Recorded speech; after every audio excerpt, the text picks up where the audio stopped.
L'immigration sera au cœur du sommet européen qui s'ouvre ce jeudi à Bruxelles. Ce sommet intervient au moment où l'Union européenne est parvenue à se mettre d'accord sur le nouveau pacte sur la migration et l'asile qui doit entrer en vigueur au cours de l'année prochaine. Celui-ci prévoit notamment un nouveau mécanisme de solidarité pour soulager les pays du sud du continent qui enregistrent la majorité des arrivées clandestines.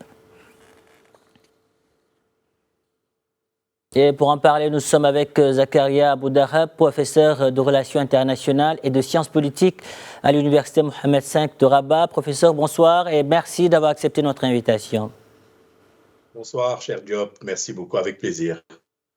Alors, poussée par plusieurs États membres, dont la France et l'Allemagne, la présidente de la Commission européenne, Ursula von der Leyen, a proposé une nouvelle loi pour faciliter l'expulsion de migrants en situation irrégulière. Cette nouvelle législation n'est-elle pas semin d'embûches aux yeux de, ou bien si on s'en tient au droit international?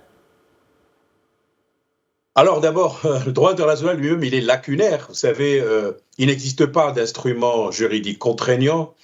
En ce qui concerne les questions migratoires, il y a par exemple, on peut citer le pacte mondial sur les migrations sûres, ordonnées, régulières d'ailleurs, qui a été adopté à Marrakech en décembre 2018, 2 ans avant. 2016, il y avait ce qu'on appelle la déclaration de New York sur les migrations dites irrégulières. Néanmoins, il faut quand même que nous disions que la migration fait partie, par extension, des droits de l'homme et donc la protection des migrants, qui soient, vous savez, il y a un mélange de genre et de nombre. Parfois, il y a les demandeurs d'asile, il y a parfois des trafiquants qui profitent de l'occasion pour s'infiltrer. Il y a également les travailleurs migrants, les membres de leur famille, etc. Tout cet ensemble-là, ce sont des catégories qui sont un peu disparates, peuvent aussi, par extension, être ramenés au champ large des droits de l'homme. Par exemple, les migrants peuvent être exposés à des discriminations raciales, les migrants peuvent être exposés à des traitements inhumains dégradants, la torture eux-mêmes. Il y a des pratiques comme l'esclavagisme qui a été constaté dans certains pays, sans les citer. Vous voyez, donc c'est d'abord composite. Deuxièmement, le droit international lui-même, il est lacunaire. La plupart des normes sont des normes relevant ce que nous appelons le soft law, c'est-à-dire du droit recommandatoire, déclaratoire, programmatoire, etc. Néanmoins, sur le plan européen, cela avait pris du temps parce qu'il y a eu une sorte de mûrissement des débats depuis peut-être 2005. Il y a eu ce qu'on appelle la directive retour, réaménagé en 2008. Plus tard, vous avez, Monsieur Diop, tout à l'heure, cité le pacte sur l'immigration et l'asile qui a été, adopté par le Parlement européen en avril 2024 et par la suite, un mois plus tard, par le Conseil de l'Union européenne qui entrera en vigueur prochainement. Maintenant, la grande question aujourd'hui, il y a une sorte de révision un peu du mode opératoire à partir duquel les pays de l'Union, mais pas seulement les 27. Vous savez, il y a même la Suisse qui n'est pas partie de l'Union européenne, mais qui participe à ce genre de débat. On peut parler de la Norvège. Voilà l'Albanie qui s'ajoute aussi à cet ensemble, qui va être un récipiendaire d'une sorte de gestion délocalisée par l'Italie. C'est très problématique. Il y a énormément de facettes. Voilà. Justement, professeur, la chef du gouvernement italien, Giorgia Meloni, a qualifié hier de courageux l'accord controversé avec l'Albanie dont vous parliez il y a quelques instants, permettant d'envoyer des migrants dans ce pays. Une première européenne que d'autres pays de l'UE observent avec intérêt, je pense à la France et à l'Allemagne.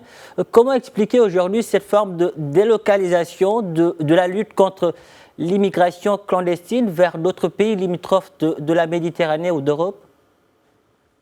C'est l'activation du principe du hub return ou des retours par des hubs. On va dire, autrement dit, ce sont des réadmissions. Vous avez des pays qui ne font pas partie de l'Union européenne, mais à un moment donné ont été poussés parce qu'il y a quand même une contrepartie financière assez importante, conséquente pour le cas de la Turquie, ce qu'on appelle les accords de réadmission. L'Albanie aussi, par stratégie, cherche par la suite à s'adosser à l'Union européenne. Il ne faut pas l'oublier, parce que potentiellement, c'est aussi un candidat pour en devenir membre. Donc, pour l'Italie, pour d'autres pays, on peut citer l'Allemagne, la France, la Bulgarie, voire même la Tchéquie, etc., chaque État de l'Union européenne, combien même il y a une sorte de pacte composite qui normalement coordonne les actions, mais il y a des fissures et des lacunes. Et parfois, c'est la politique dite du self-help, le chacun pour soi et le Dieu pour tous. Deuxième dimension du débat, M. Diop, c'est la montée des extrêmes droites et par conséquent, l'Italie n'en fait pas exception. Meloni d'ailleurs, dans sa campagne électorale, avait fixé la migration comme étant une problématique stratégique. On peut parler des Pays-Bas, on peut parler de l'Autriche, on peut parler d'autres pays. Par conséquent, aujourd'hui, nous sommes véritablement dans une sorte d'apparition de nouveaux modes opératoires en termes de traitement de la migration irrégulière, il faut le souligner, mais même parfois, quand il y a des considérations liées à la sécurité, la protection contre les terrorismes, le crime organisé, le trafic des êtres humains, etc., cette fois-ci, on met de côté, on va dire, le droit en tant que tel, et on invoque des considérations de sécurité. Je pense que le cas de l'Albanie avait séduit plus d'un, et d'autres pays peuvent emboîter le pas à l'approche italienne. Alors, côté français, le gouvernement envisage une nouvelle loi sur l'immigration au moins d'un an après la dernière, pour notamment prolonger de 90 à 210 jours le délai maximum en centre de rétention administrative pour les étrangers qualifiés de dangereux. Quels sont, d'après vous, les contours de cette nouvelle législation française ? Moi, je crois, M. Diop, il y a trois niveaux d'analyse. Le premier, il est global et mondial. D'abord parce qu'il y a une sorte de flux de migrants qui arrivent et que parfois, ils profitent de l'occasion, je l'ai dit tout à l'heure, les interstices, qu'une fois en Europe peuvent se convertir ou se reconvertir à des actions malheureusement subversives. Ça, c'est le premier point. Le précédent existe depuis 2015 avec les flots qui sont venus de Syrie en passant par la Turquie et ainsi de suite, les dégâts causés. Le deuxième aspect, la France a été beaucoup de fois, plusieurs fois secouée quand même par des attentats et parfois même ces attentats, parfois les origines ainsi identifiées, notamment par le ministère de l'Intérieur qui est désormais géré par un nouveau ministre, considère qu'il y a des connexions douteuses par rapport à la migration, les demandeurs d'asile, enfin les faux demandeurs d'asile, parfois les réfugiés faux également, qui profitent de l'occasion, parfois une sorte de relâchement pour encore une fois s'inscrire dans une logique non pas guerrière mais subversive. Le troisième niveau de l'analyse, aujourd'hui il y a ce qu'on appelle les pays d'envoi, les pays de transit, les pays d'accueil. Il y a les routes migratoires. D'ailleurs, le Maroc, on est extrêmement interpellé par rapport à cette problématique extrêmement complexe. Et donc la France aujourd'hui, d'abord, je le crois politiquement, dame un peu le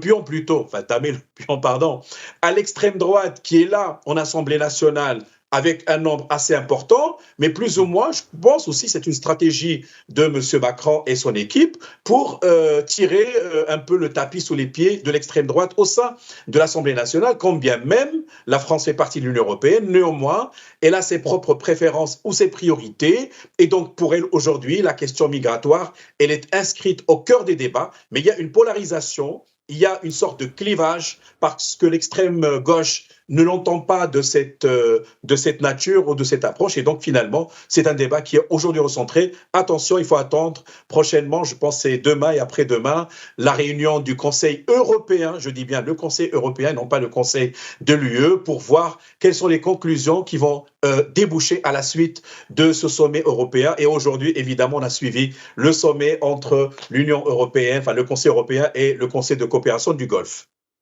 Zakaria Abouddahab, merci pour toutes ces précisions. Merci d'avoir répondu à nos questions. Avec plaisir. Merci, M. Pape. Merci, au revoir.